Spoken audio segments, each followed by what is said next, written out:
करते हैं, क्या उसके लिए हम कभी सोचते हैं कि हमारा जीवन कैसा हो, हमारा मन कैसा हो, हमारा व्यवहार कैसा हो? इसके लिए कभी आपने चिंतन ही नहीं करता है। आदमी तो सोचता है, मंदिर में पूजा पाठ कर लेता है, नाम जप लेता है, मंदिर मस्जिद चला जाता है। आदमी सोचता है कि मैं धार्मिक बन गया हूँ। धार्मिकता की ये पहचान नहीं है। धार्मिकता का पहचान ये है, आपके जीवन में प्रेम हो, आपके जीवन में सत्य हो, तो आप समझ लिए आप धार्मिक हैं। आपके जीवन में अगर दया आ गया तो आप धार्मिक हो गए। आपके जीवन अगर सुंदर हो गया तो आप धार्मिक हो गए। आप किसी दिन दुखियों के देखकर आपके मन में अगर करुणा का भाव जग गया तो आप धार्मिक कहला सकते हैं या धार्मिक हो सकते हैं।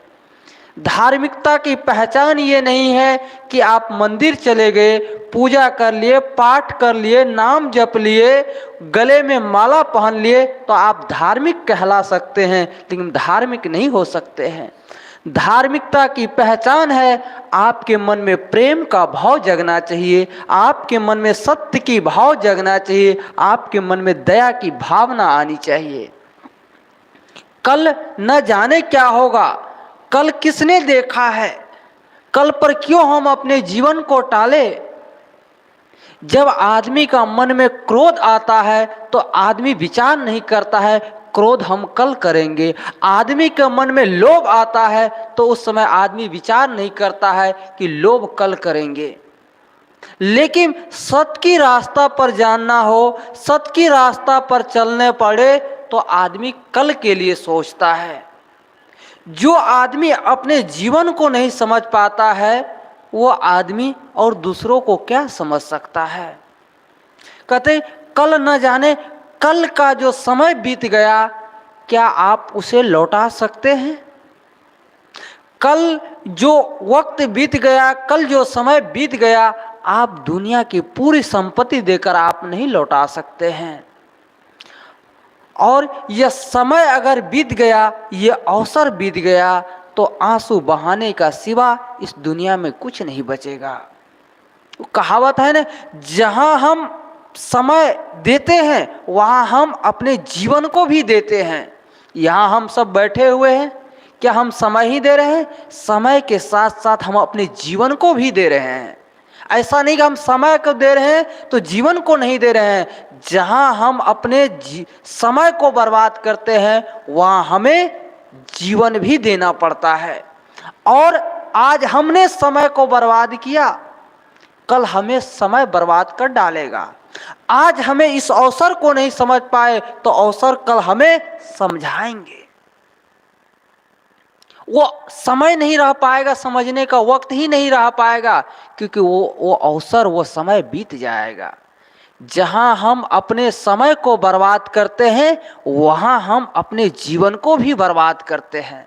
शेक्सपियर ने कहा है कि कल हमने समय को बर्बाद किया और आज हमें समय बर्बाद कर डालेगा। तो ऐसा नहीं है कि हम समय को दुरुपयोग करें। जो आदमी समय को सदुपयोग न करना जाना, समय को दुरुपयोग किया, वो आदमी अपने जीवन को दुरुपयोग कर रहा है। तो सत्य को जानने की चेष्टा हो। हम घर, मकान, ईंट पत्थर, दुनिया की चीजों को तो जानने की चेष्टा करते हैं, प्रयास तो करते हैं, लेकिन अपने आप को जानने का क्या हम प्रयास करते हैं? कभी हम चिंतन करते हैं? कभी हम लौट कर देखते हैं कि हमारा जीवन कैसे हो, हमारा मन कैसे हो, हमारा संस्कार कैसे हो? कभी हमने चिंतन नहीं करते हैं, कभी हम मनन नहीं करते हैं, कभी हम विचार ही नहीं करते हैं। तो इसलिए हमें सत्य को जानने के लिए, सत्य को पहचानने के लिए हमें खुद की आंखें होनी चाहिए। वो आंखें विवेक की, सत्य की और समझदारी की। तो बहुत सुंदर हम भजन सुने, आगे और विचार सुनते हैं। विचार रखने के लिए मैं निवेदन करता हूँ संत श्री अजय साहब जी से। मैं आपसे निवेदन करता हूँ कि आप अपने कल्याणकारी विचारों से हम लोगों को लाभान्वित करने की कृपा करें। संत श्री अजय साहब जी।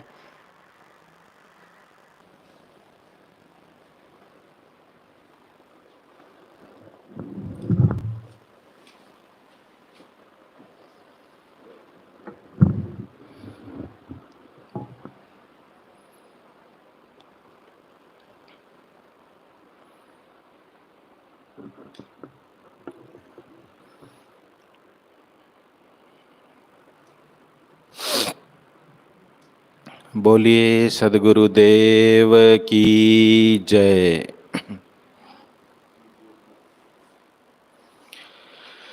पूजनीय साहेब जी, अर्चनीय वंदनीय संत समाज, मेरी आवाज़ सुन रहे नगरवासियों,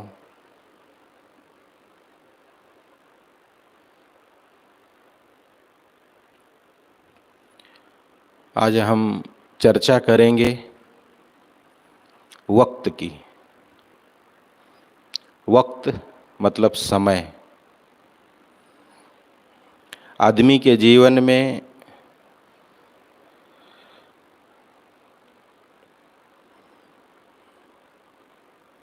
कई वक्त आता है। बुरा वक्त भी आता है, अच्छा वक्त भी आता है। इस परिस्थिति में मनुष्य को क्या करना चाहिए?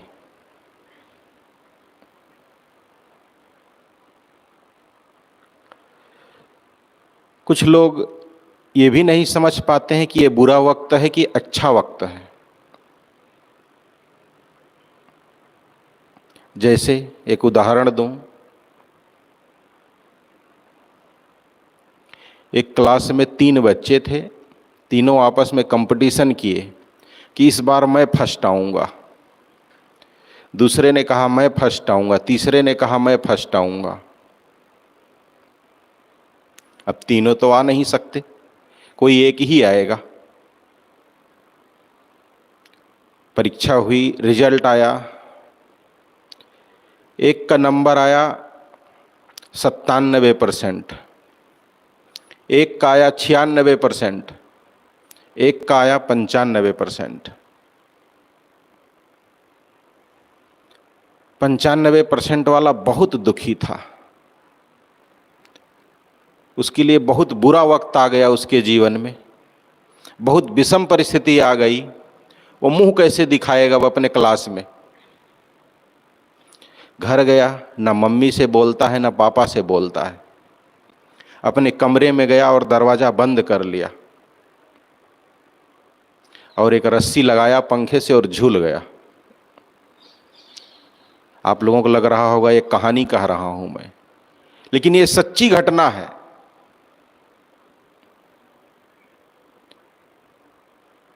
जो भी मेरी आवाज़ सुन रहे हैं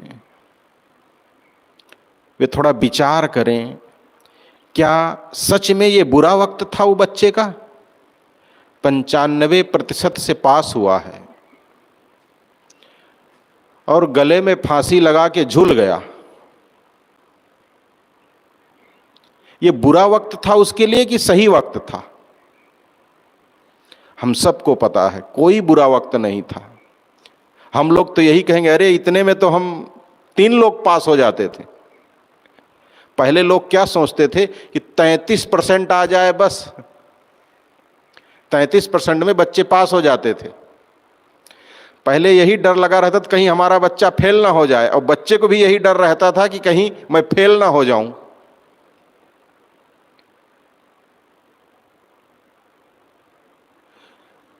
मतलब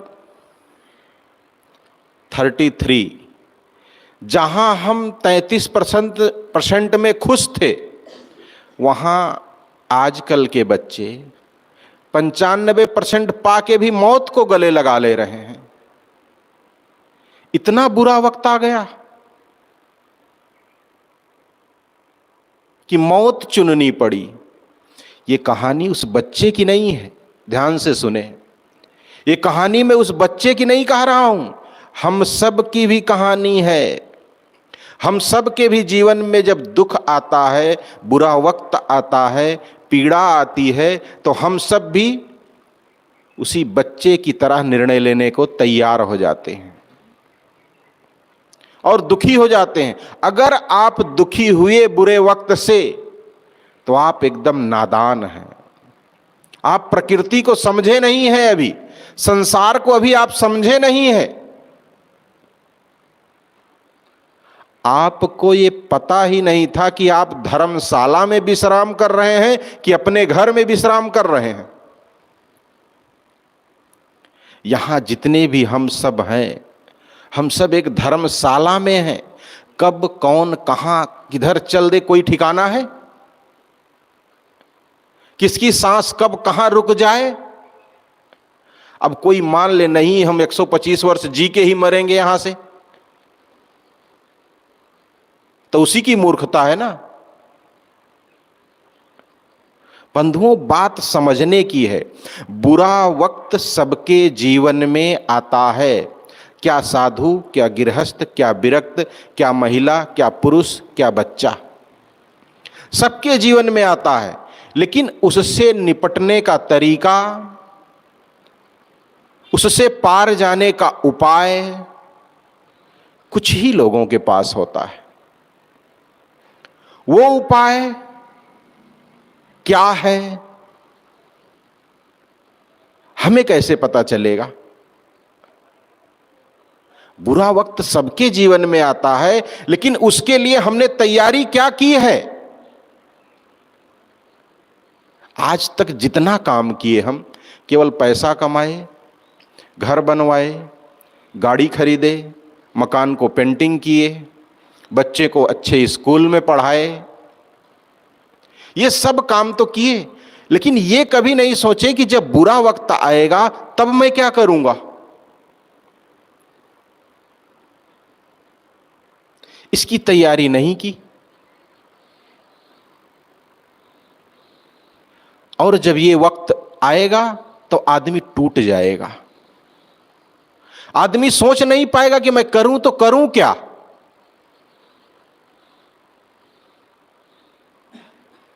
बंधुओं, इस बुरे वक्त से निपटने के लिए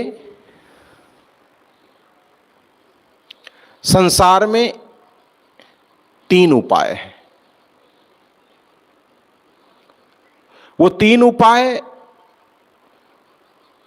आज मैं आपको बताता हूं। सबके जीवन में बुरा वक्त आता है,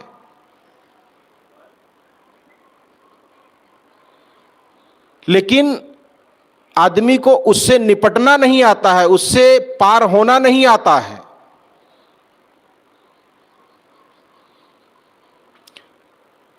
वो तरीका क्या है? आपके जीवन में बहुत विषम परिस्थिति आ गई, बहुत दुख आ गया, बहुत पीड़ा आ गई। अब आप सोचेंगे इसका क्या तरीका हो सकता है? उसका तरीका अध्यात्म बताता है, संत जन बताते हैं। क्या? कि आप मौन हो जाइए। जब आपके जीवन में बहुत बड़ी विपत्ति या दुख या पीड़ा आ जाए तो आप मौन हो जाइए।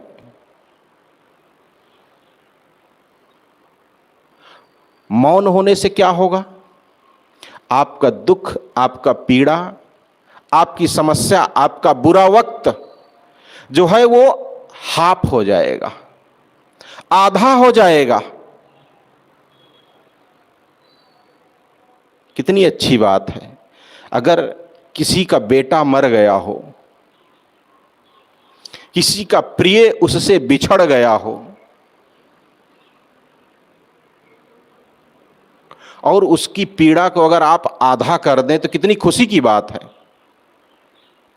तो बंधुओं, हम आज सीख लें, अगर हमें दुख को, पीड़ा को, बुरे वक्त को टालना है, कम करना है, तो अपने मुख को बंद कर लें, वाणी को बंद कर लें, बोलना बंद कर दें, मौन हो जाएं। मौन होते ही आपकी समस्या कम हो जाएगी।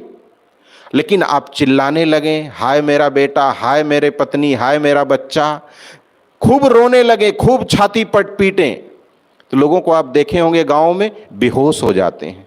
होता है कि नहीं? उसको छोड़ के उन्हीं को लेके हॉस्पिटल भागना पड़ता। ऐसा क्यों?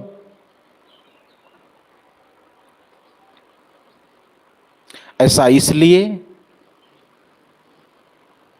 क्योंकि वो मौन नहीं हुए। अगर वो चुप हो जाए, शांत हो जाए, जो हो गया तो हो गया, उसको तो आप बदल सकते नहीं, अब वापस नहीं ला सकते हैं। आप मौन हो जाइए, वो दुख आधा हो जाएगा। संतजन, मैं 3 बताया था ना, एक उपाय और है, अगर उसको अपनाएं तो दुख खत्म हो जाएगा, पीड़ा खत्म हो जाएगी। कैसे?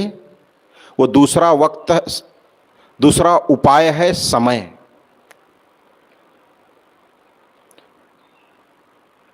बुरा वक्त आया, उस वक्त को वक्त दे दो।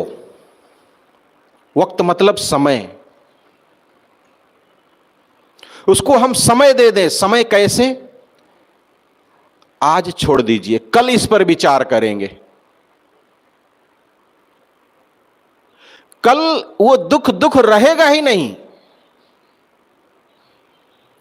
विचार करें कैसे, लोग कहेंगे कैसे समय देने से दुख कैसे खत्म हो जाएगा, बुरा वक्त कैसे टल जाएगा। मैं उदाहरण देता हूं, आपको एग्जाम्पल देता हूं।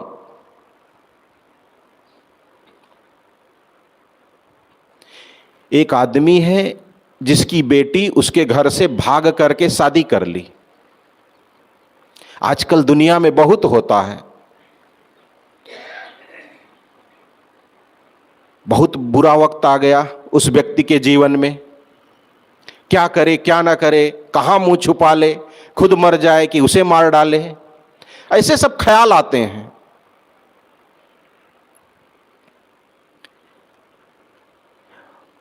जब ऐसा किसी के घर में होता है तो वो घर एकदम शमशान घाट जैसे हो जाता है। जो भी ऐसा बच्चे करते हैं वो अपने माता पिता की परवाह किए बिना करते हैं, और इसका परिणाम उनके घर वाले ज्यादा झेलते हैं, उनको ज्यादा अपमान महसूस होता है। लेकिन बंधु, ये किसी के भी साथ हो सकता है। यहां हर आदमी स्वतंत्र है, वो कहीं भी कैसे भी जी सकता है।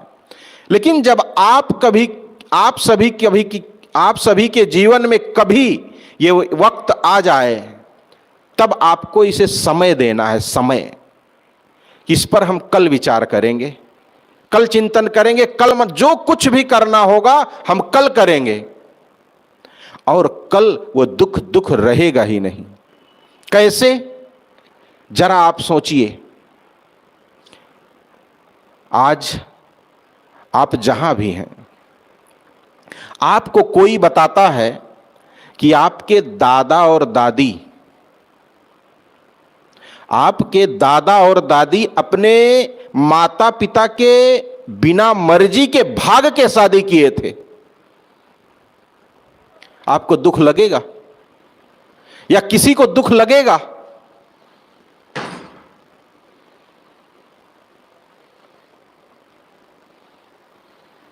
नहीं लगेगा। घटना वही घटी है। आपके पिताजी, खुद सोचिए, आपके माता और पिताजी अपने माता पिता के विपरीत जाकर के शादी किए थे, मतलब भाग करके शादी किए थे, बिना मर्जी के उनके शादी किए थे।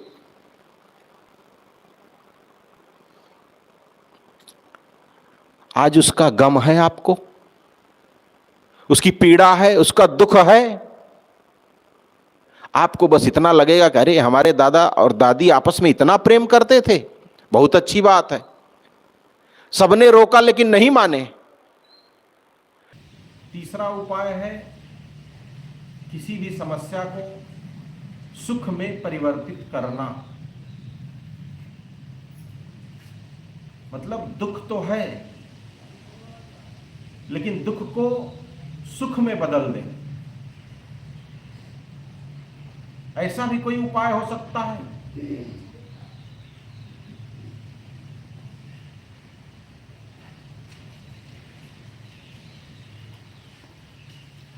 ऐसा उपाय है, संतों के पास है, अध्यात्म में। वो है शुक्रिया का भाव, शुक्रिया अदा करना। अब आप कहेंगे कि जीवन में दुख आए और हम चले उसका शुक्रिया अदा करें,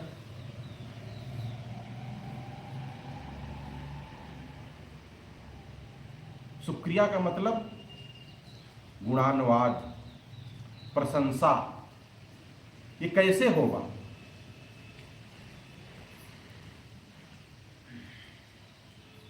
एक आदमी बाइक से टक्कर मार के गया, आपका पैर टूट गया, आप बेहोश हो गए, आपको हॉस्पिटल ले जाया गया। 2 दिन बाद आपको होश आया, प्लास्टर चढ़ा है आपके पैर में। आप सोचते हैं ये कैसे हुआ? किसी ने बताया कि आपको एक बाइक वाले ने टक्कर मारी और आपका पैर टूट गया। आपको बहुत गुस्सा आया,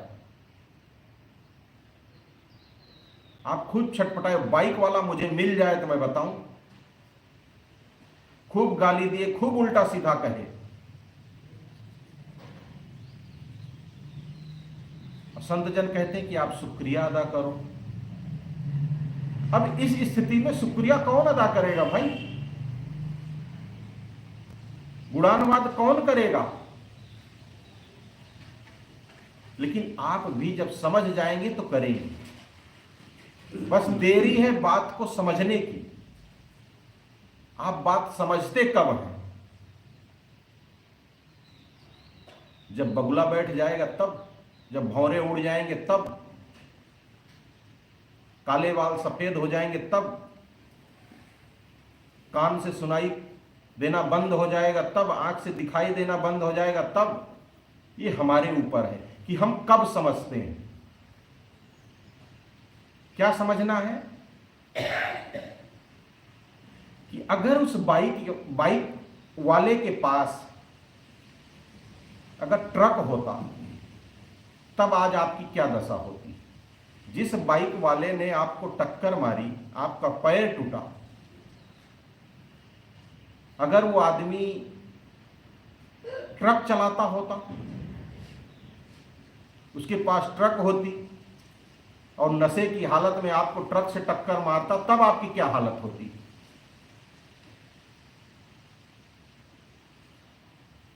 आपकी हालत यह होती कि आपको लोग फावड़े से बटोर के लेके आते। कई लोगों को मैं देखा हूं, रोड से लोगों को फावड़े से बटोर के लेके आया जाता। तब आप नहीं रोते, तब आप उस बाइक वाले को गाली नहीं देंगे, तब आप नहीं कहेंगे कि वो बाइक वाले को लाओ अभी 2 हाथ लगाता हूं उसे। शुक्रिया अदा करो कि उस बंदे के पास ट्रक नहीं था, आपका पैर ही गया, बच गए। आप बताइए सौभाग्यशाली कौन है? जिसको बाइक ने टक्कर मारी कि जिसको ट्रक ने टक्कर मारी? चोट लगी, एक तो खत्म हो गया, एक बचा। आप यही कहेंगे ना कि जो बचा है वही सौभाग्यशाली, वही जीवन सबसे अच्छा है। दुख उसको भी हुआ है, लेकिन अब वो दुख सुख में बदल गया, अरे मैं बच गया। एक बस पलटी नदी में, हरिद्वार में, उसमें से एक आदमी बच गया, उसका पैर भी कट गया, हाथ भी कट गया, दोनों कट गए। फिर भी वो कह रहा है मैं सबसे बड़ा सौभाग्यशाली हूं। आप क्या करेंगे? रोएंगे? आप भी सौभाग्यशाली है यही कहेंगे, लेकिन ये तब कहेंगे जब अध्यात्म को सीखेंगे, अध्यात्म को जानेंगे, सत्संग को जानेंगे और संतों के विचार सुनेंगे तब। इतना बड़ा दुख, इतनी बड़ी समस्या, इतना बुरा वक्त कि किसी के हाथ और पैर दोनों कट गए हों एक्सीडेंट में, लेकिन उसे जब पता चलता है, जब होश आता है कि उस बस से केवल मैं ही एक बंदा हूं जो बचा हूं, बाकी सबके सब मर गए, तो आदमी खुशी से झूम उठता। भगवान हमसे कुछ और अच्छा काम करवाना चाहता है या और अच्छा कुछ दिखाना चाहता है, प्रकृति कुछ और हमसे अच्छा करवाना चाहती है, इसके लिए शायद मुझे जिंदा छोड़ दी, और कुछ परोपकार और धर्म करने के लिए शायद मुझे जिंदा छोड़ दी। तो बंधुओं, जरूरत है कि वक्त को समझें, और अगर वक्त को आप समझ लिए तो आपके जीवन में कभी भी दुख और समस्या और पीड़ा आएगी ही नहीं। आप हमेशा सकारात्मक सोचेंगे, जो मिला है वो बहुत है। अगर ऐसा सोच लिए तो आपको दुखी कोई कर ही नहीं सकता।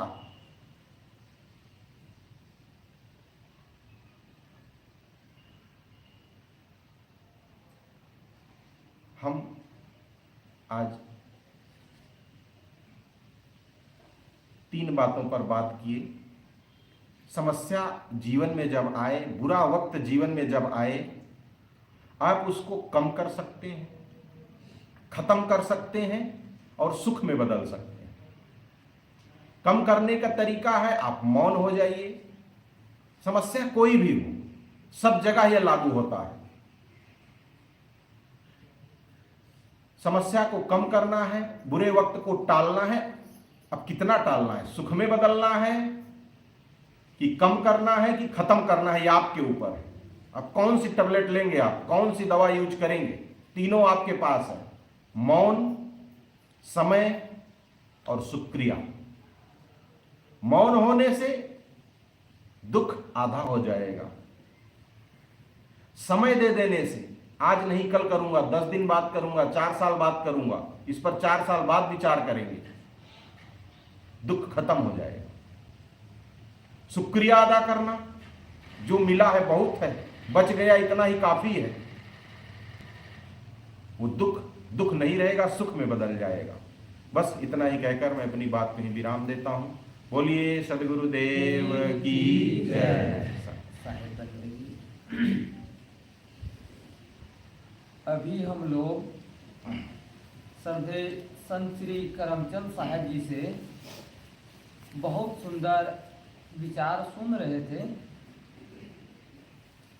कि दुख में से सुख कैसे निकाले। परिस्थितियां पर निर्भर करता है कि हम अपने जीवन को कैसे जीते हैं। जैसे एक बच्चा है,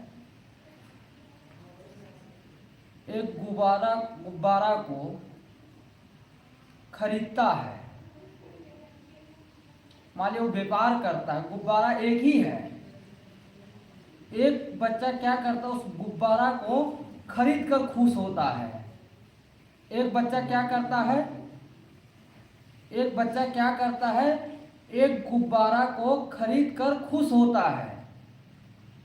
एक बच्चा वह है उस गुब्बारा को बेचकर खुश होता है। और एक बच्चा वह है उस गुब्बारा को फोड़कर खुश होता है। गुब्बारा वही है, लेकिन परिस्थितियां बदली तो एक बच्चा क्या है, बेचकर खुश होता है, एक खरीद कर खुश होता है, एक फोड़ कर खुश होता है। ऐसे ही हम सबके जीवन में आता है। हमें निर्भर करता है कि हमें जीवन को कैसे जीना है। जीवन, गुरु कबीर ने कहा ना, एक कला के बिछुरे विकल होत सब ठाव। हर कला तो आदमी जानता है। तैरने की कला जानता है, गाड़ी चलाने की कला जानता है, बोलने की कला जानता है। सभी कलाओं से आदमी निपुण तो है, सब कला तो आदमी जानता है। एक कला नहीं जानता है, वो कौन सी कला? जीवन जीने की कला। आपके पास सब कुछ है, अगर जीवन जीने की कला नहीं है तो आपके जीवन से दुख दूर नहीं होगा। ये जीवन हमारा जो है एक गुलाब की पौधे की तरह है। जीवन हमारा गुलाब की पौधे की तरह है। जैसे गुलाब के पौधे आपने देखा तो क्या है, गुलाब में कांटे भी है और फूल भी है। गुलाब में कांटे भी है और फूल भी है, लेकिन उस कांटे के बीच में भी गुलाब मुस्कुराता है, खिलता है, दूसरे को सुगंधित करता है। ऐसे ही हम सब का जीवन, इस परिस्थितियों में रहकर हम जीवन को सुख से कैसे जिए, ये हमें संत गुरुजन सिखाते हैं। जैसे काले बादल में कहीं न कहीं सफेद बादल भी रहता है। जैसे समुद्र है, समुद्र में खड़े ही खड़े पानी है, लेकिन उसमें भी कहीं न कहीं मीठे पानी का स्रोत है। ऐसे ही जीवन में दुख है, दुख से छूटने का उपाय भी है। वो संत गुरुजन हमें सिखाते हैं जीवन को हमें कैसे जीना है, जीवन को हमें कैसे सजाना है, जीवन को हमें कैसे संभालना है। कहावत है ना, दुख आए जीवन में सुख आए तो जीभ भर हंस लीजिएगा, जीवन में दुख आए तो उसे हंसी में उड़ा दीजिएगा। यही जीवन जीने की कला है। दुख में से सुख निकालो। तो ये हमें संत गुरुजन बताते हैं कि उसमें मैंने कहा एक बच्चा वही है, एक गुब्बारा को क्या करता है, फोड़ कर खुश होता है। एक बच्चा खरीद कर खुश होता है, एक बच्चा क्या करता है, बेच कर खुश होता है। गुब्बारा वही है, परिस्थिति पर निर्भर करता है कि हमारा मन कैसे है, खुश होना है कि दुखी होना हमारे ऊपर निर्भर करता है। तो बहुत सुंदर विचार सुने। आगे और विचार सुनते हैं। विचार रखने के लिए मैं निवेदन करता हूं संत श्री मुनींद्र साहब जी से। क्या नाम है? गुरु सदाय साहब। हैं? संत श्री गुरु सदाय साहब। गुरु सदाय साहब। सदाय साहब। संत परम श्रद्धेय संत श्री गुरु सदाय साहब जी से मैं निवेदन करता हूं कि थोड़ी देर आप भी आए और अपने विचारों से हम लोगों को लाभान्वित करने की कृपा करें।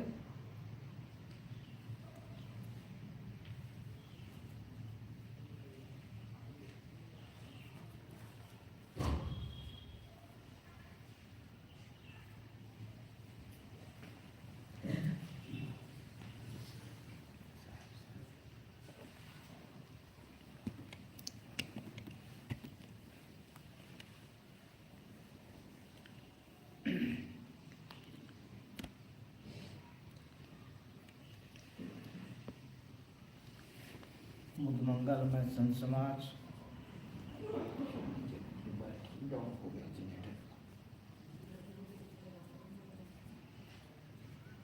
विवेक संपन्न संत समाज, श्रद्धा मूर्ति माताओं बहनों एवं प्यारे, मेरे लिए साहेब जी के आदेश हुआ है आज्ञा पर नाथ मैं कहूँगा कि संत श्री मुनींद्र साहब जी अपना समय मेरे को दे दिए, कहीं उनका समय बोलने का।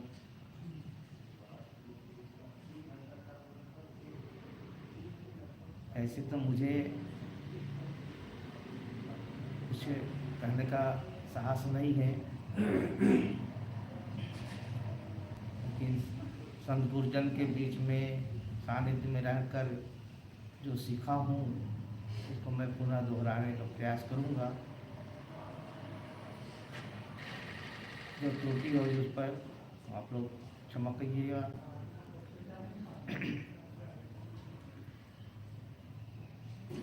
सदगुरु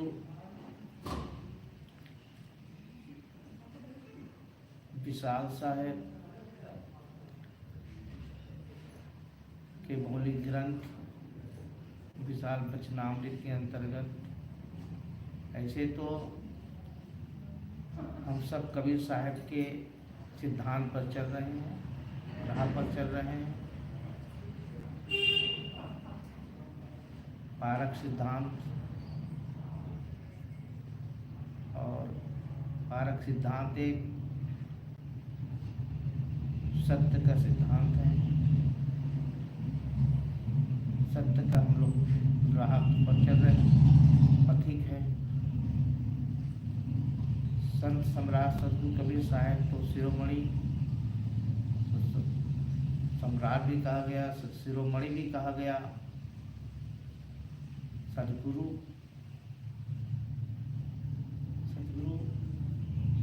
इसी कड़ी में सदगुरु विशाल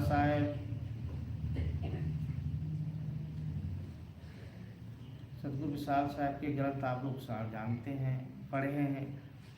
मौलिक ग्रंथ उनके भवयान,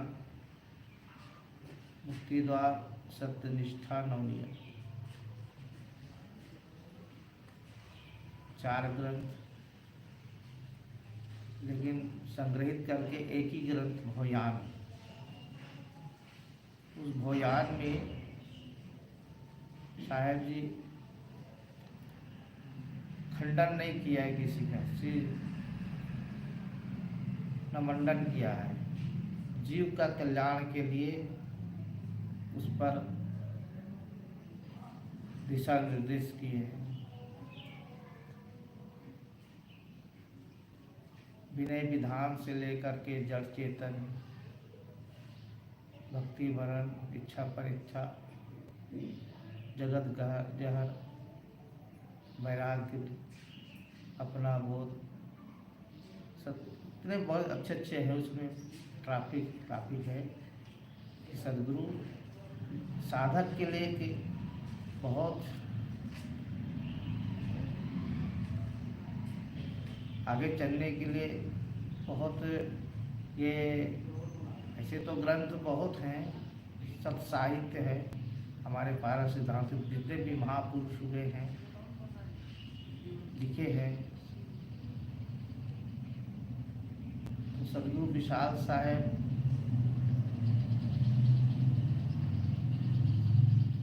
मुक्ति द्वार ग्रंथ से एक में 2 साखी उठाऊंगा थोड़ी देर के लिए। लाभ महान मनुष्य को संत संग गहि ज्ञान, होय सुवश मन आपना भक्ति धर्म पहचान। शायद मुख्य 4 बातें बताते हैं। 4 लाभ महान मनुष्य का। मनुष्य का सबसे बड़ा लाभ क्या है? लाभ प्रश्न होता है, मनुष्य का सबसे बड़ा लाभ क्या है? फिर लाभ महान मनुष्य को संत धर्म पहचान, अपना मन कैसे सबस होता है, और भक्ति क्या है, धर्म क्या है, इसकी पहचान क्या है। तो पहला इस कड़ी में पंक्ति में कहते हैं साहब जी कि सबसे बड़ा लाभ है सत्संग का प्राप्त होना। और तो भौतिक चीज़ तो प्राप्त हो जाता है, लेकिन सत्संग मिलना बड़ा कठिन है बहुत। लेकिन सत्संग ये बड़ा सबसे आत्मा का लाभ है, जीव के लिए है। लाभ महान मनुष्य को, मनुष्य का सबसे बड़ा लाभ सत्संग मिल जाए इसको। ऐसे तो उसके जीवन में कुसंग ही कुसंग है, चारों ओर कुसंग है। संग, साहित्य, वातावरण, संग, कुसंग, असंग। हम कैसा संग करते हैं, कैसा साहित्य पढ़ते हैं, तो इसका हम चुनाव करते हैं। साहेब कहते हैं कि सत्संग का प्राप्त होना। ऐसे तो सब साहेब कहते हैं भौतिक और परमार्थिक, इसको बोलते हैं स्वार्थ और परमार्थ। स्वार्थ और परमार्थ दोनों की जरूरत मनुष्य के लिए है। स्वार्थ एक विचारक ने तो बहुत अच्छा कहा है, आप लोग जानते हैं, सुने होंगे, केवल कहने से भूख मिट सकती नहीं, गुलाब पर नज़र टिक सकती नहीं है। दोनों की ज़रूरत इंसान के लिए, एक चक्का से गाड़ी चल सकती नहीं। अगर एक चक्का निकाल दिया जाए तो गाड़ी नहीं चलेगी। दोनों चक्का माने पहिया, दोनों बैलेंस बराबर होना चाहिए। लेकिन आज मनुष्य, उसका उद्देश्य भौतिकता के लिए है, अध्यात्म की पहिया को आगे नहीं बढ़ा रहा है। अध्यात्म की पहिया पर ध्यान नहीं है, परमार्थ की ओर नहीं। परमार्थ आत्म कल्याण के लिए नहीं, भौतिक सुख सुविधा के लिए ये ज़्यादा जोर दे रहा है मनुष्य। जो वो भी है मायावी वस्तु, जो छूटने वाला है, जो हमसे बिछुड़ने वाला है, उस पर ज़्यादा मनुष्य समय निकाल करके उस पर ध्यान वो कार्य करता है। लेकिन एक साधक है या साधना मार्ग में लगा हुआ है, वो सोचता है कि हमें दोनों की जरूरत, जीवन निर्वाह के लिए भी और आत्म कल्याण के लिए भी, दोनों की आवश्यकता है। तो हमें जो एक जिज्ञासु है, मुमुक्ष है या साधना परायण है, साधना में रत है, उनको तो दोनों की जरूरत है। लेकिन निर्वाह जो मिल जाए थोड़े में, अब सदगुरु विशाल साहब ये भी कहें, थोड़े में निर्वाह ले संचय छोड़ सुभाष, मन की आशा दूर धरी अभय स्वरूप निवास। जो मिल जाए प्रारब्ध में, पुरुषार्थ तो करना महती आवश्यकता है, लेकिन प्रारब्ध में पुरुषार्थ भी जरूरत है, आवश्यकता है।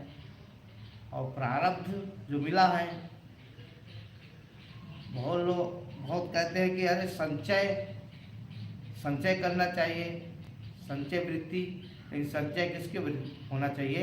ज्ञान धन का, ज्ञान रूपी धन का हमें संचय करना चाहिए और संचय करके उसको जनमानस में उसको प्रचार करना चाहिए वाणी के माध्यम से, तब वह। लेकिन संचय किसका? धन का संचय कर लेता है, और धन का संचय करके उसमें हम मोह बना लेते, आसक्ति कर लेते हैं और इकट्ठा कर लेते हैं, और वो काम नहीं आता, साथ नहीं देता है। लेकिन वो भी जरूरत तो है इतना संचय, लेकिन इतना नहीं है कि उसमें हम बटोरते रहें, इकट्ठा करते रहें और खर्चा ना करें। लेकिन खर्चा भी करना चाहिए, पूर्ण के लिए खर्चा करना चाहिए, क्योंकि पूर्ण नहीं करेंगे वो पूर्ण भी संस्कार बनता है। वो संस्कार वो जीव के साथ, जीव का साथी संस्कार है। इसलिए कहा गया है कि मनुष्य को चाहिए कि शुद्ध धन उपार्जन करना चाहिए और उपार्जन करके उसको धर्म में लगाना चाहिए। धर्म में लगाकर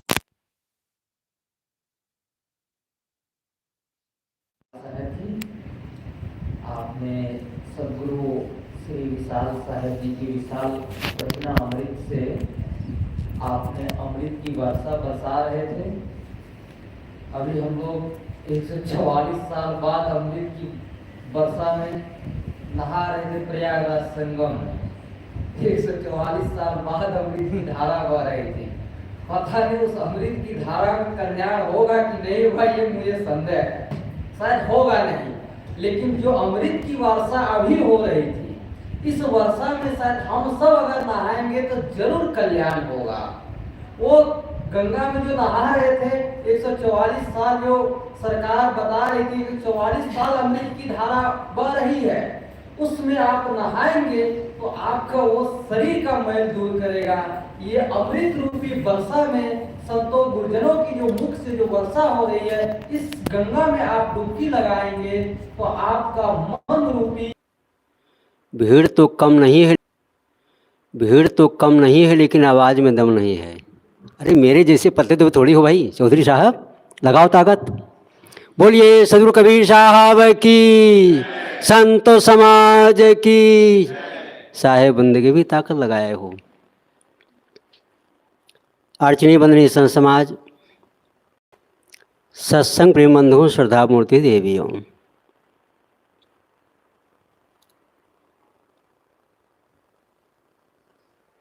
गुरु कबीर की एक प्रसिद्ध साखी है। वैसे तो सभी साखियाँ की प्रसिद्ध है। गुरु कबीर ने कहा है, सतगुरु बचन सुनो हो संतो, मत लीजे सिर भार। शब्दों पे गौर करना। सतगुरु बचन सुनो हो संतो, मत लीजे सिर भार। हो हजूर ठाड़ कहत हो, अब तय समहर सम्हार। महाराष्ट्र की भाषा में इसको श्लोक कहते हैं। संस्कृत भाषा में श्लोक कहा जाता है। गोस्वामी जी की भाषा में दोहा कहा जाता है, गुरु कबीर की भाषा में साखी कहा जाता है। साखी शुद्ध शब्द है साक्षी, उसका बदला हुआ रूप है साखी, जैसे तत्सम और तद्भव। तत्सम संस्कृत निष्ठ है, तद्भव उसका बदला हुआ रूप है। गुरु कबीर कहते हैं सतगुरु बचन सुनो हो संतो। कहाँ कह रहे हैं? ये काशी की नगरी में, जहाँ भी दोनों का केंद्र है, गढ़ है, वहाँ पे कह रहे हैं। समाज के बीच में कह रहे हैं, एकांत में कोने में बैठ कर नहीं कह रहे हैं। कहाँ ये कबीर हम जात मैं पुकार के कह रहा हूँ। पंडित होए सो ले विचारा। जो पंडित होगा, ज्ञानी होगा, समझदार होगा, वो विचार लेगा। वो सतगुरु वचन सुनो हो संतो। हे संतों, सदगुरु के वचनों को सुनो। श्री पूर्ण साहब ने इसकी व्याख्या में कहा है, संतो कहिए श्रोता को, संतो शांत स्वरूप। संतो कहिए जीव को, निर्वारत निज रूप। ये जीव मात्र ही संत हैं। आप इस मन से सुनते होंगे, कपड़ा साधु नहीं होता, एक बाहर का वेश है। जैसे हर विद्यालय के अलग अलग पोशाक होती है, मैट्रिक का अलग पोशाक है, पुलिस का अलग है, होमगार्ड का अलग है, उसी प्रकार से एक सांप्रदायिक चिन्ह है, इसको नकारा नहीं जा सकता। जैसे मेड़ के घेरे में, मेड़ में फसल नहीं होती, लेकिन मेड़ के घेरे में फसल की सुरक्षा होती है। एक प्रकार से एक भेष वही है।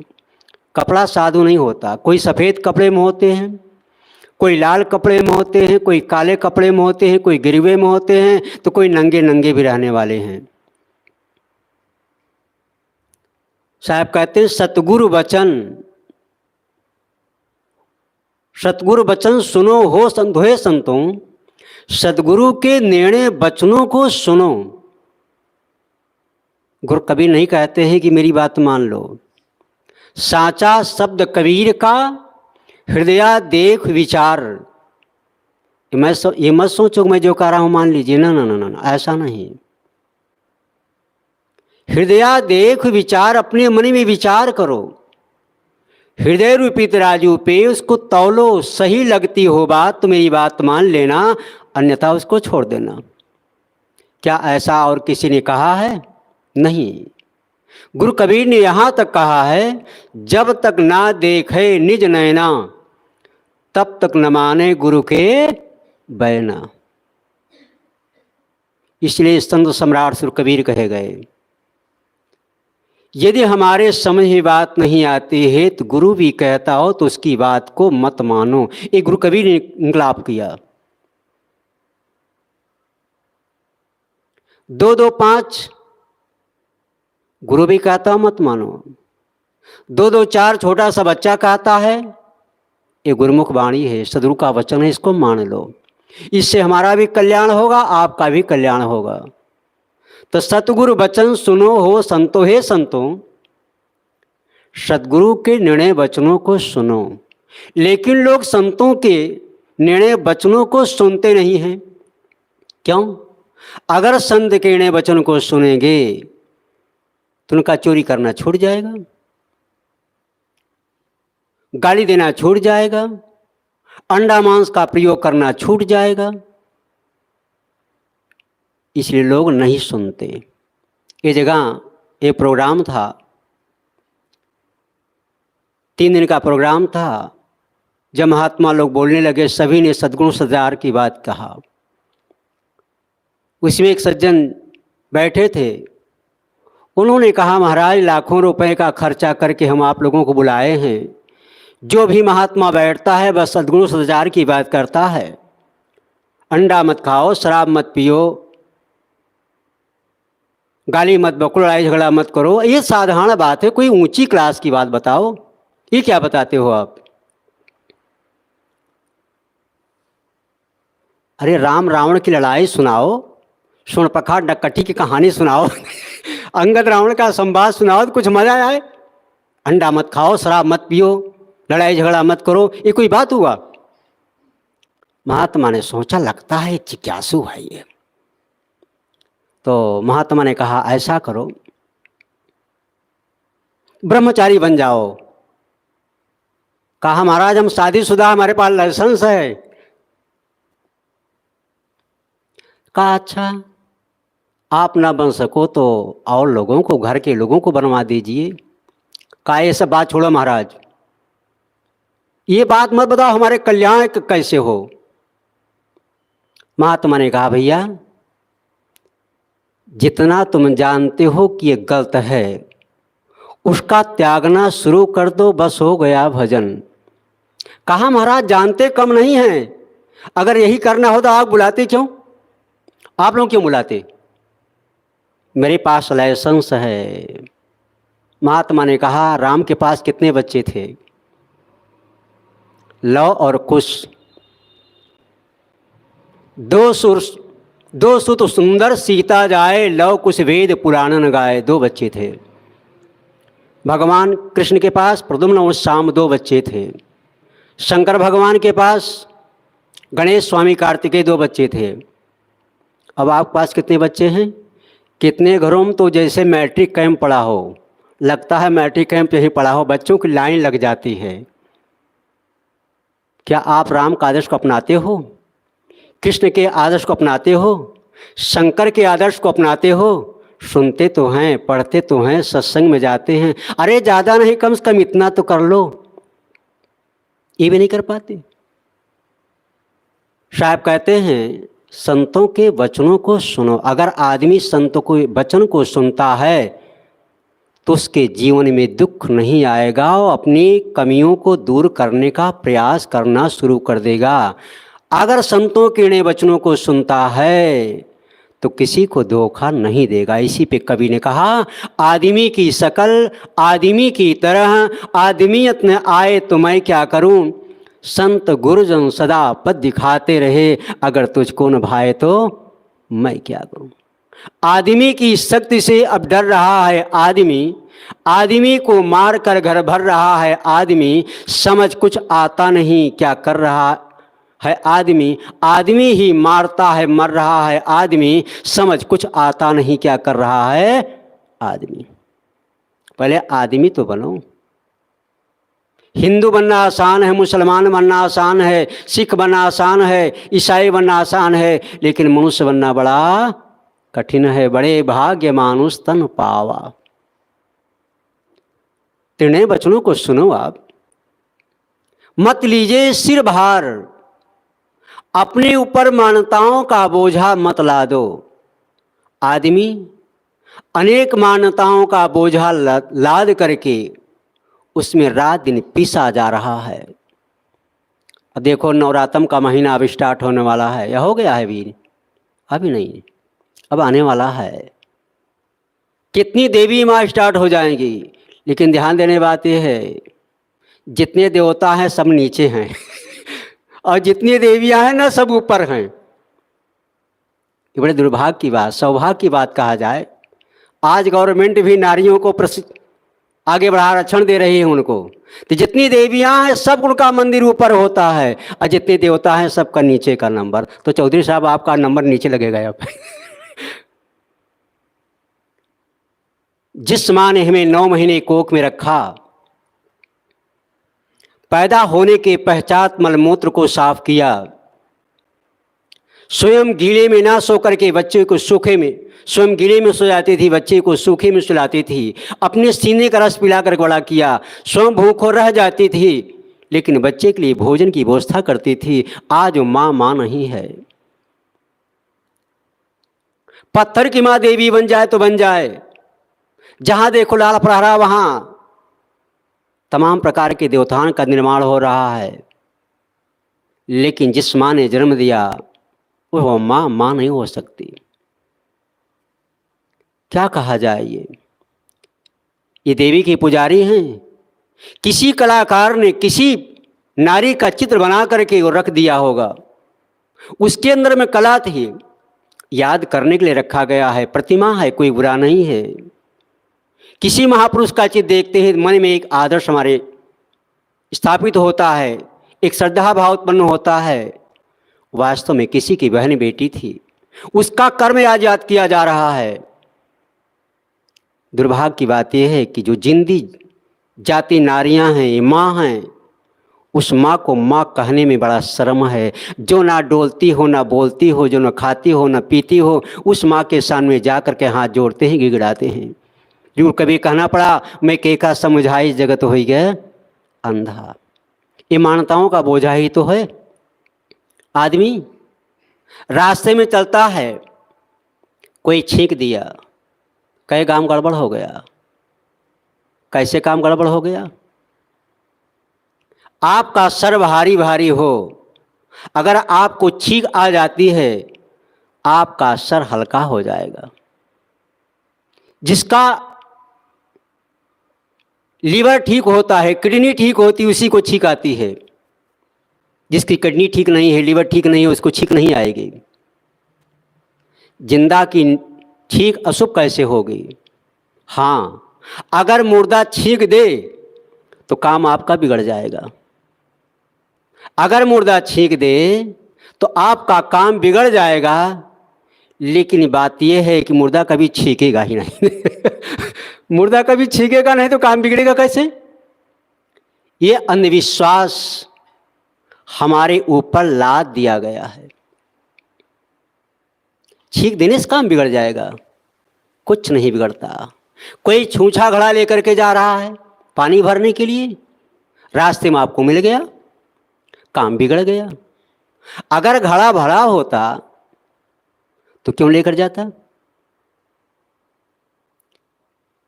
ये अंधविश्वास है। न्योले ने रास्ता काट दिया, काम बिगड़ गया। कितने बच्चे वांड भरने जाते हैं, न्योले रास्ता काट दिया, वांड भरने नहीं जाते, एग्जाम देने नहीं जाते। परिणाम क्या होता है? उनका जीवन, उनका लाइफ बर्बाद हो जाता है। न्योले को जाना था, वो चला गया, उसका काम तो नहीं बिगड़ा, आपका काम कैसे बिगड़ गया? एक पशु से गया गुजरा भी आदमी हो गया। एक अध्यापक बच्चों को क्लास पढ़ा रहा है, बेटा बिल्ली, चूहा, आदमी, तीनों में मूर्ख कौन है? एक बच्चे ने कहा, गुरुदेव मैं बताऊं? कहा कहा बिल्ली। दूसरे ने कहा चूहा। ऐसे सभी लोगों ने बताया। एक बच्चा होशियार था, बैठा सत्संगी घर का रहा होगा, कहा गुरुजी मैं बताऊं? कहा हाँ बताओ बेटा तुम। कहा सबसे मूर्ख इंसान है। कहा कैसे? खड़े हो जाओ जरा। खड़ा हो गया। कहा बिल्ली जानती है अगर मैं म्याऊं कह दूं तो नकली जो बिल्ली है, कागज, ये चूहा है, रह पाएगा? भाग करके बिल में घुस जाएगा। 9 2 11 मुहावरा है ना, उसका साहस होगा मेरे सामने बैठने का? नहीं। चूहा जानता है कि कागज का लड्डू है, पत्थर का लड्डू है, उस पर कभी झपट्टा नहीं मारता, कभी खाने का प्रयास नहीं करता।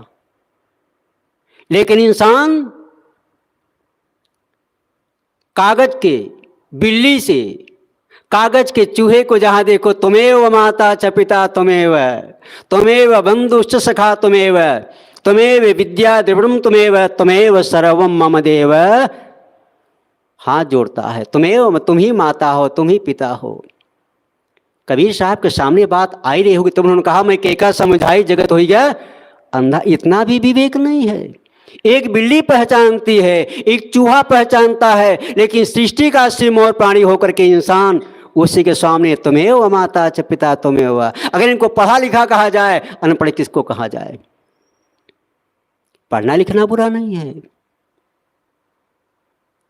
बच्चे ने कहा गुरुदेव सबसे मूर्ख है इंसान। बिल्ली पहचानती है कि कागज का चूहा है, पत्थर के चूहा है। चूहा पहचानता है कागज का लड्डू है, पत्थर का लड्डू है, कभी इस पे झपट्टा नहीं मारता। लेकिन इंसान जहां देखो वहीं सिर पटक रहा है। न कोई बोलने वाला है, न कोई डोलने वाला है, न खाने वाला है, न पीने वाला है। क्या है? ये मान्यताओं का बोझा ही तो है। और रास्ते में चल दिया, आदमी जा रहा है, गधे ने चिल्ला दिया, चीपो चीपो कर दिया, कई काम तो बंटाधार हो गया। समय संयोग रास्ते में तेली मिल गया। हमारे यूपी में तो बहुत रोग है बहुत रोग है। तेली का तेल तो सब खाएंगे, लेकिन तेली का मुख देखना पाप मानते हैं। तेली दोषी कैसे है? समाज का सेवक है।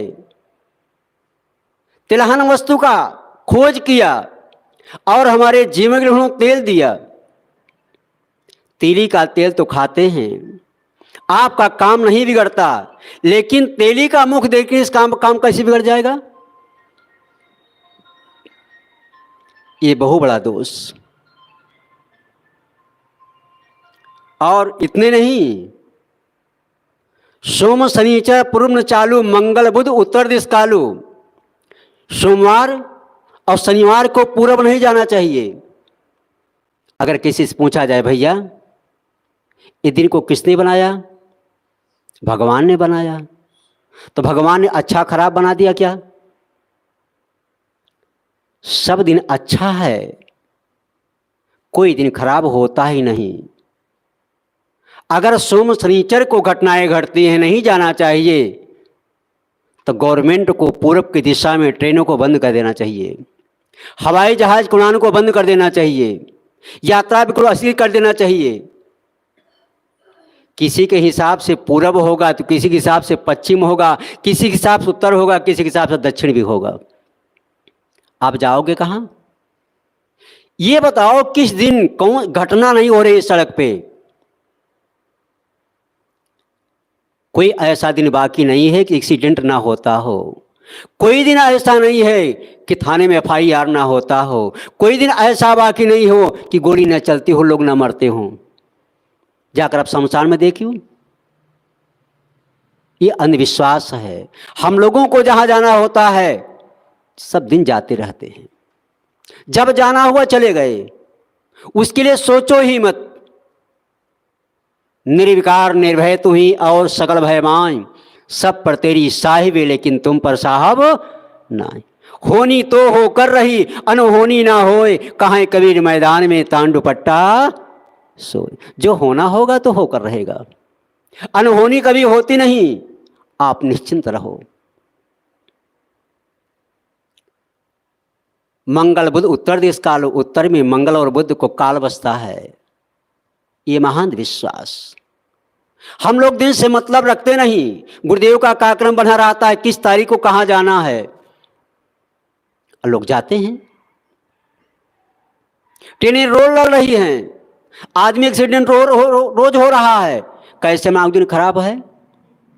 इसको अपने दिमाग से बोझा को उतार के फेंक देना चाहिए। और आदमी मकान बनवाता है तो मकान में एक काली हंडी टीप देता है। एक राजस्थान की घटना है, एक संत गए थे वहाँ टहलने के लिए गए, तो देखते हैं एक मकान जो 3 मंजिला बना है, उसके ऊपर एक हंडी टांगी हुई टीप करके। महात्मा ने कहा भैया मकान किसका है? घर का मालिक निकला, कहा महाराज हमारा है। कहा क्या है? कहा हंडी है। कहा क्यों? कहा इस एरिया का सबसे टॉप मकान यही है महाराज, कहीं नजर न लागे, नजर न लागे। महात्मा ने कहा भैया बालू पे विश्वास नहीं, सरिया पे विश्वास नहीं, पत्थर पे विश्वास नहीं, इंजीनियर पे विश्वास नहीं, लेकिन काली हंडी पे विश्वास है। ये क्या है? पढ़े लिखे लोगों का हाल है। और घरों के दरवाजों पर आप देखिए नींबू और मिर्चा टांगे रहते हैं। क्या मतलब निकला सत्संग में जाने में? आना कबीर पंथ में खाला का घर नहीं, आते हैं सूर नर जिन्हें दुनिया का डर नहीं, वो कबीर पंथी है। घर में नींबू और मिर्चा टांगे हो, नजर न लागे। यहां तक ये माताओं के भी लाइन काफी है। माताएं जब बच्चों को मीचती है ना, तो गाल में काजल लगा देती है, माथ में लगा देती है, पैरों में लगा देती है। हम लोगों को याद है हम लोग पे लगाया गया है। अब पता नहीं लगाती नहीं लगाती किस लिए? नजर ना लागे, नजर ना लागे। टिपने से नजर नहीं लगता। कहते हैं अमुक ने नजर मार दिया, उसको उल्टी हो रही है, दस्त हो रहा है। ध्यान दीजिए, जो माताएं अधिकांशतः मिर्च मसाला का प्रयोग करती होंगी, उसके बच्चे का डाइजेशन गड़बड़ होगा। जब नाक बहेगा और टट्टी जब होगी तो कहें अम्मा क्यों नजरें लगाए जिस कहाँ बिटिया फुकाए ली है, फुकाए है कजरौटा टेंडे खोच ली है, याद ले ली है चाकू लागिन दुआरे दुमारे घूम। अरे फुकावे नहीं, थुकावे जा रही है, थुकाने जा रही है। वो फूकने में थूक देता है। अरे अपना अपना खान पीन ठीक करो। अब तो डॉक्टर बच्चे को दवा देता है, लेकिन आज से 40 वर्ष पहले डॉक्टर जो होता था माँ को देता था। चूंकि माँ का खान पीन ठीक नहीं है, माँ का दूध दूषित हो गया है, जिसके कारण बच्चे का डाइजेशन गड़बड़ हो गया है। अगर शुरू में बच्चे का डाइजेशन गड़बड़ हो गया तो बच्चा जीवन भर रोगी रहेगा, कभी भी हिष्ट पुष्ट नहीं हो पाएगा, जान लीजिए आप। इसलिए बच्चा पैदा करना बड़ा आसान है, लेकिन बच्चों में शुभ संस्कार डालना बड़ा कठिन है। तो मैं कह रहा था काली हंडी टीप देते हैं। यहां तक माताएं कोहलौरी जब डालती है ना, तो वहां भी गोबर गए टीप देती है, वहां भी बना देती हैं। क्या है? वहां भी नजर लगता है।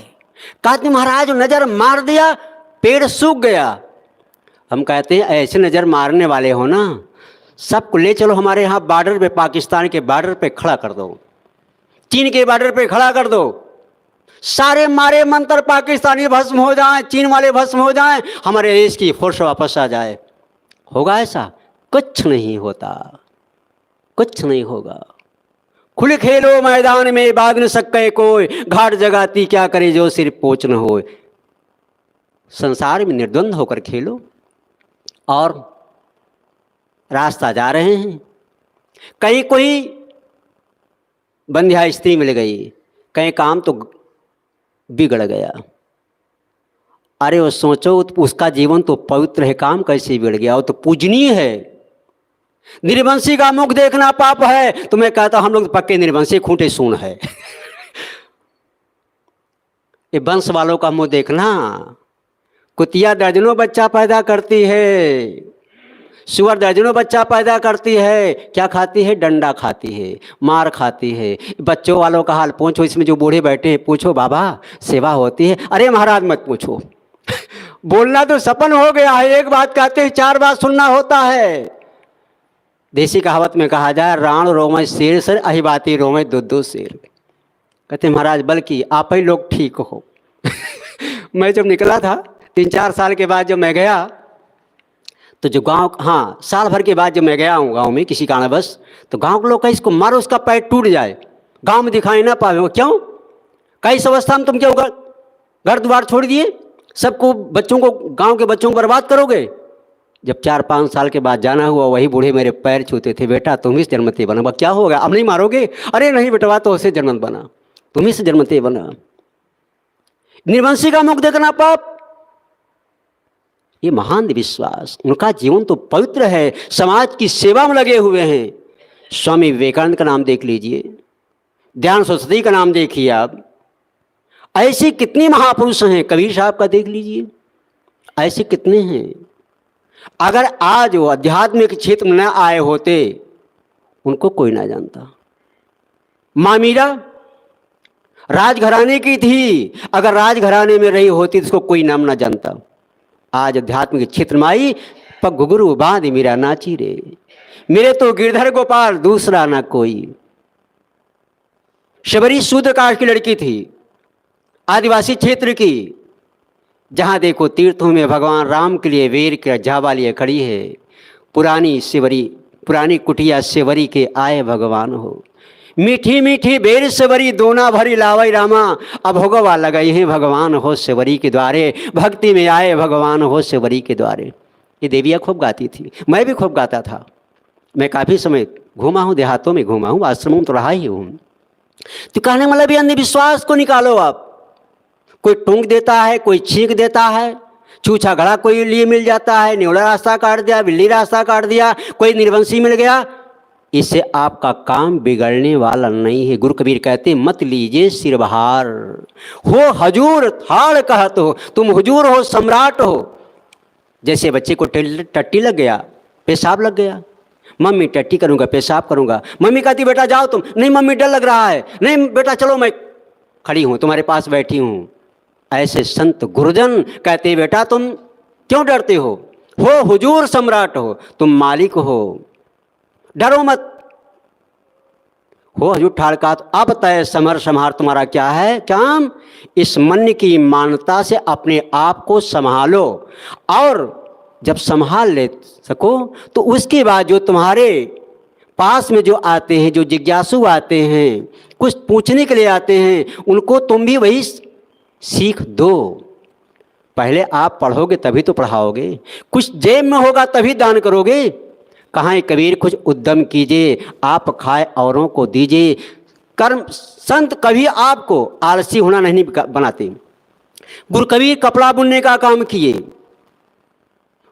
और भगवान कृष्ण गाय चराने का काम किए, मोहम्मद साहब बकरी चराने का काम किए, संत ईसा बढ़ई का काम किए, संत रविदास मोची का काम किए। संत कभी आपको आलसी नहीं बनाते। आप परिश्रम करो, स्वास्थ्य के लिए परिश्रम करना बहुत जरूरी होता है। आपके पास कुछ टेट में होगा तभी कुछ धर्म कर्म कुछ कर सकते हो, अगर नहीं होगा तो क्या करोगे। तो मैं कह रहा था, सतगुरु वचन सुनो हो संतो, मत लीजिए सिरभार, हो हजूर उठाड़ कहत हो, अब तय समर संहार। बस इन्हीं शब्दों के साथ वाणी का विराम। प्रेम से बोलिए सतगुरुदेव की जय। साहेब बंदेगी, साहेब बंदेगी।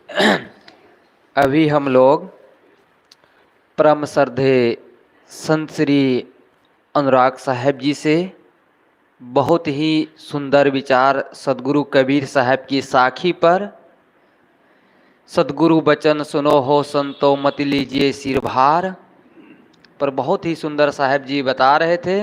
सचमुच है कि हम सब संतों गुरुजनों की पूजा करते हैं। साहब भी कहते निर्भय भय तहाँ गुरु की नगरिया, सुख सोवे दास कबीरा। हम सब गुरु की भक्ति करते हैं, पूजा करते हैं, तो हम निर्भय होकर अपने जीवन को जिए। इस पर साहब जी ने बहुत ही सुंदर विचार हम लोगों को बता रहे थे। कार्यक्रम समापन की ओर है। समापन पूर्व एक भजन सुनते हैं। भजन रखने के लिए मैं निवेदन करता हूँ भक्तराज श्री चौधरी जी से। आपसे मैं निवेदन करता हूँ कि आप अपने मधुर कंठ से हम लोगों को एक भजन सुनाएं। भक्तराज श्री चौधरी जी आप आ जाएं और आप हम लोगों को एक भजन सुनाएं।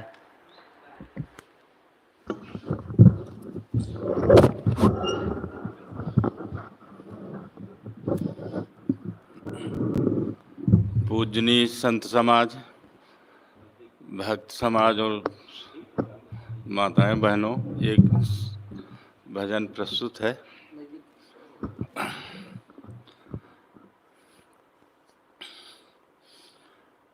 जीवन की गाड़ी चली जा रही है, उतरने की मंजिल करीब आ रही है।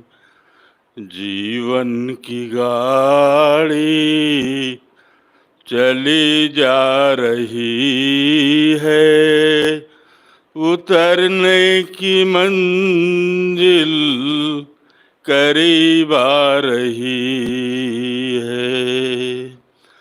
नर्तन है गाड़ी आयुर्जर्वेशन,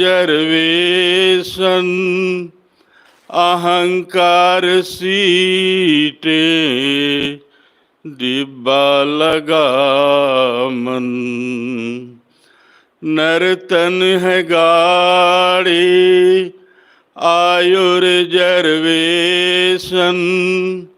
अहंकार सीटें डिब्बा लगा मन सांस ही रफ्तार बतला रही है उतरने की मंजिल करीब आ रही है सांस ही रफ्तार बतला रही है उतरने की मंजिल करीब आ रही है जीवन की गाड़ी चली जा रही है उतरने की मंजिल करीब आ रही है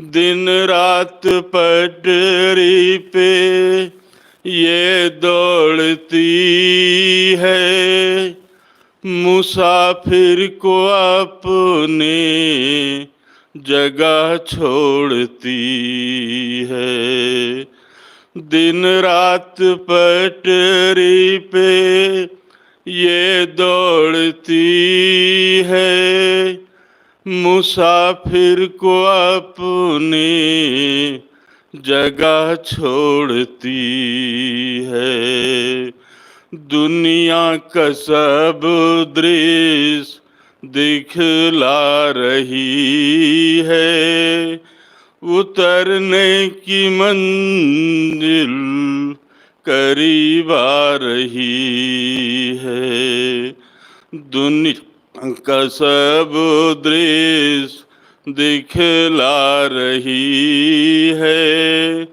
उतरने की मंजिल करीब आ रही है जीवन की गाड़ी चली जा रही है उतरने की मंजिल करीब आ रही है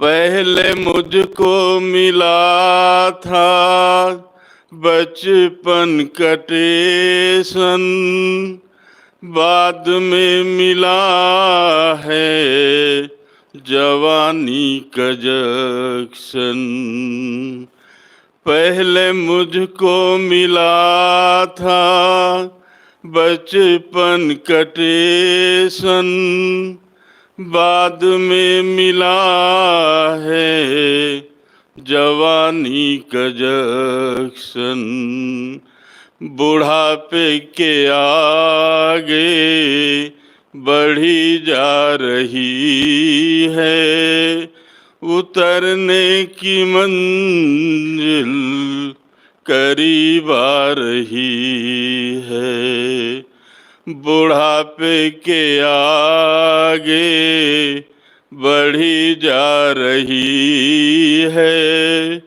उतरने की मंजिल करीब आ रही है जीवन की गाड़ी चली जा रही है उतरने की मंजिल करीब आ रही है एक दिन छूट जाएगा दुनिया का मेला राजू सरानंद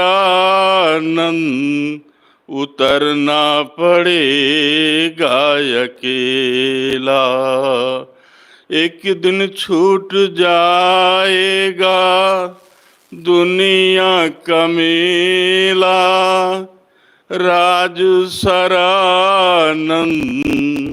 उतरना पड़ेगा अकेला तबीयत बहुत अब घबरा रही है उतरने की मंजिल करीब आ रही है।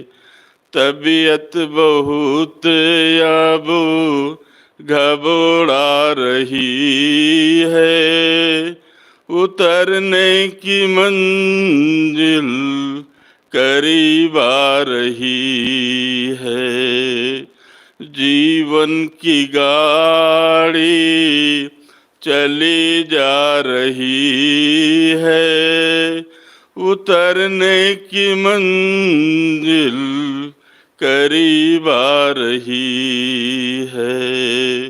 जीवन की गाड़ी चली जा रही है। उतरने की मंजिल करीब आ रही है। बोलिए सतगुरुदेव की जय। भक्तराज श्री चौधरी जी द्वारा बहुत ही सुंदर भजन सुन रहे थे। आपको बहुत बहुत धन्यवाद चौधरी जी, आपने बहुत सुंदर भजन सुनाए। आज का कार्यक्रम यहीं पर समाप्त होता है। आप सब अपने अमूल्य समय निकाल कर आए, इसके लिए आप सबको कबीर आश्रम की ओर से बहुत बहुत धन्यवाद और शुभकामनाएं, मंगल कामनाएं। बोलिए सद्गुरु कबीर साहेब की जय। सद्गुरु श्री अभिलाष साहेब की जय।